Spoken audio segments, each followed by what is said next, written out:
he must be a love interest possibly or something. Yeah. So you pay more attention to him at least. So there's no sense of that tension that you got with the original to where you were familiar with it. I won't say there's none, but not enough. There's not nearly enough. Mainly because the jump scares tend to not be just fake scares. They tend to be, oh shit, that was real and that guy just got totally wasted and it looked pretty fucking cool. You're constantly waiting for that. The advantage of having that many characters is that, hey, we got lots of characters to kill and really make it nasty. Yeah. Like watching it for a lot of it, I was like, man, you know what? If you don't think about the original thing, you can enjoy this as just, hey, this is a cool monster movie I haven't seen. But the ending requires that you've seen the thing. Well, yeah. I mean, honestly, they're like some movies you'd be like, well, you don't have to say no, because it's almost like it's over, and they go so far to bridge the gap between the movies that it's like it's a second movie that comes up. Well, but that was always the case. It was always gonna be the case. That this is a prequel. But it's almost like the explanation. But for what like where it's that like the first ending, it doesn't end strongly so it has to go like, okay, now here we go to show you how we got from here to there, right. And it's just kind of like, you guys, this is leaving a bad taste in my mouth. I expected that, like, this is a prequel. I mean, seems like there's enough in there to enjoy without having seen it. And if you do see the end of it and you're thinking like, well, what was this about? It might get you to see John Carpenter's The Thing, which is that's something that's good to me. What I want to know is Mary Elizabeth Winstead. Now, a lot of people might know her as this character, but not a lot of people saw Scott Pilgrim. So she was Scott Pilgrim's love interest in that movie, Scott Pilgrim versus the World.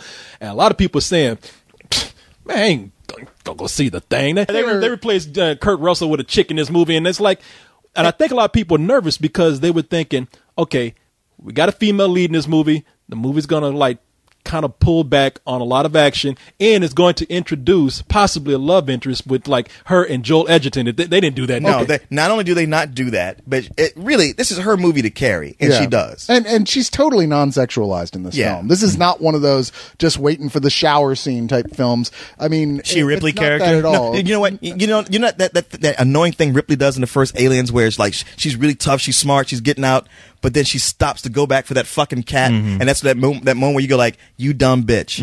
There's not one of those you dumb bitch. So there's a cat in this movie, and she looks at the cat and says, fuck you, I'm gone. Actually, in fact, Matt, she steps up and does something where you go like, oh. Yeah, if I was in that position, I probably would have done the same thing. Oh, absolutely. But I love the fact that you're never really sure if she was even made the right decision or not. She's just like, you know what? Fuck this shit. Yeah. Okay. Well, I'm looking out for number one. Yeah. Well, I'm actually happy. You have me really interested. I'm really looking forward to seeing this. Just hearing you two talk about it, because I'm still like scared shitless. Like I look at that movie like my kid, and I don't want nobody to talk shit about him. Right. And I'm just wondering like, is he doing good in school or what? I mean, I think that the biggest flaw really isn't even in the things we've discussed so far, though. It's that, you know how in horror movies, and this is to be expected to a certain extent, that people do stuff that you're just like, what the fuck are you doing? No one would ever do that. There's several instances of that in here where I was like, what the fuck is that? Like, for instance, early on, when this alien thing, and it actually does kind of look at first like,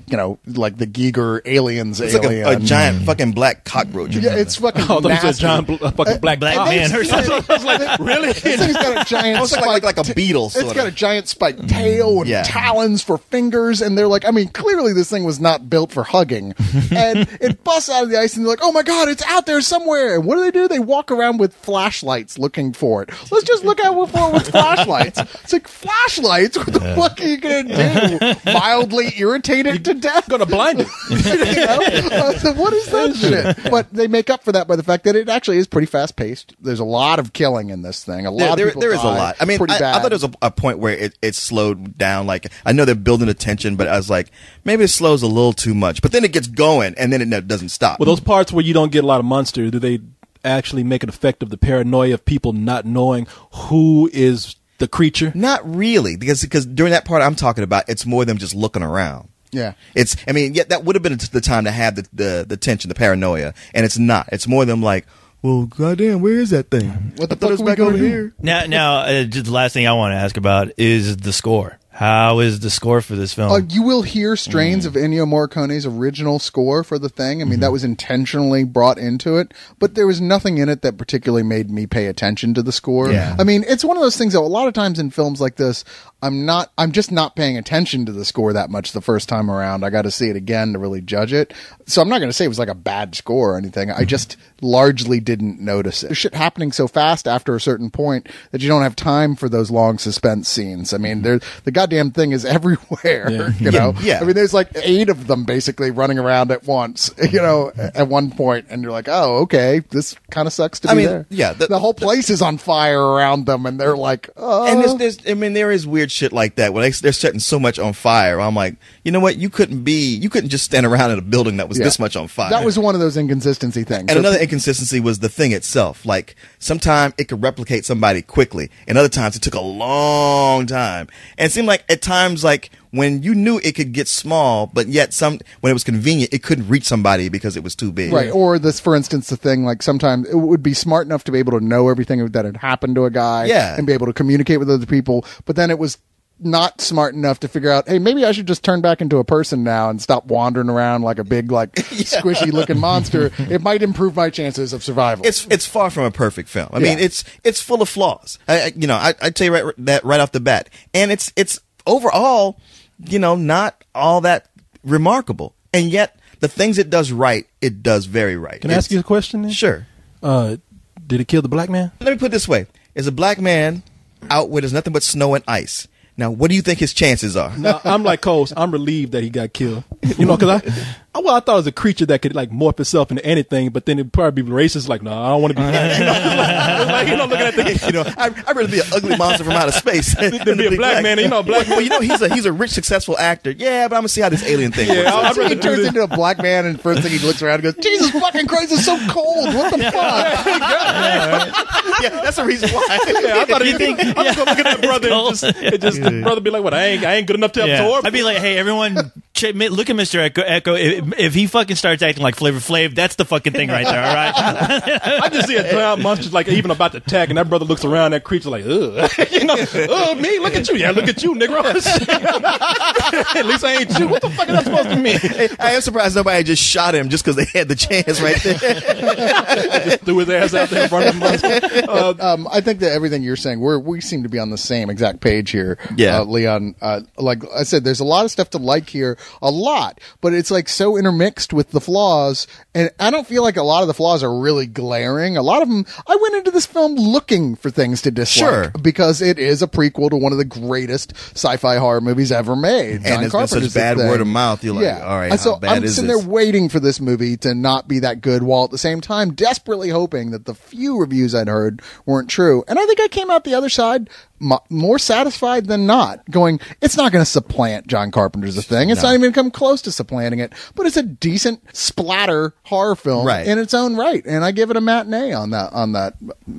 Yeah, I'm pretty much right there with you on everything you said. I mean, I come in at more of a low matinee just because, you know what it does at the end, just like I said, it left a bad taste in my mouth where I'm like, man, you guys were so close to you just needed one more thing to just turn it around and make it. And yeah, it's got all those flaws. And like I said, co-host, you know, you'll see it. I'm not sure where you'll come in on it, but I can just tell you, it's not the piece of shit you've been warned about. Okay. There's enough here to enjoy. Good. If you didn't know about the other thing, but you had people over on a night to like, hey, let's watch some scary movies, it'd be one of the ones you'd watch, and you'd probably go like, that was pretty good. I just don't want it to be one of those movies when I'm fucking in the video store, if they're still around, and I see the original Thing, which I love, and then right next to it, I see the prequel, and I'm like, why? Damn, so how much is your Thing check every month that you get? It's pretty hefty. I ain't seen you like cry this hard since Green Lantern was a bomb. I fucking love The Thing. All right, I love it. I love John Carpenter's. I fucking love it. The biggest difference is the original Thing, or at least the John Carpenter's Thing, was so much more about the characters, whereas this one tends, to its discredit, it gets to be more about the monster. That's funny, man. Just showing too much of it, I thought. Yeah, I mean, it depends. It's like I said, a totally different type of movie. It's not trying to be the original thing, and that's probably the best decision they could have made, but it's also irritating a fuckload of people who are like, what is the deal with that? And yeah, man, I love John Carpenter's thing the way you do. better. So I feel bad. I feel bad like talking about this movie like this. I was going around telling people like, well, You didn't give a shit. All right, let's get to the point. I didn't know. I didn't When know. I talked to you about it, you're like, look, I don't even know why you care. I don't know why you give a shit. I still don't know why you Come care. on. It's like the original is still there. It's like that's for me. I love the thing. I too. guess That's part of it is listening- that because like I think the idea of doing a prequel to the thing is a pretty solid idea, and now no one else can do that. It's like, oh well, they did that, and now if you don't like it, then they fucked that up. Well, I just didn't care because I felt like everything I saw in that trailer looked like everything in the 1982 film, and I was just like, I've seen this before. Why do I need to go see it again? If it's good, it's good. I'll be all right. If it's bad, it's bad. I didn't give a shit in the first place. I don't know if I still need to see this movie anyway. I felt like I've already seen it. I remember being at a party with y'all. Well, let's just say I had some bad shit, and I saw Leon and Cyrus standing next to each other, and they morphed into each other real quick, and I was like, that's horrifying enough to me right there. you still owe me $20 for that good shit, by the way. You two still need to separate from each other. And I ain't recovered yet. We can't let this thing leave. If it makes it out of here, millions of people could die.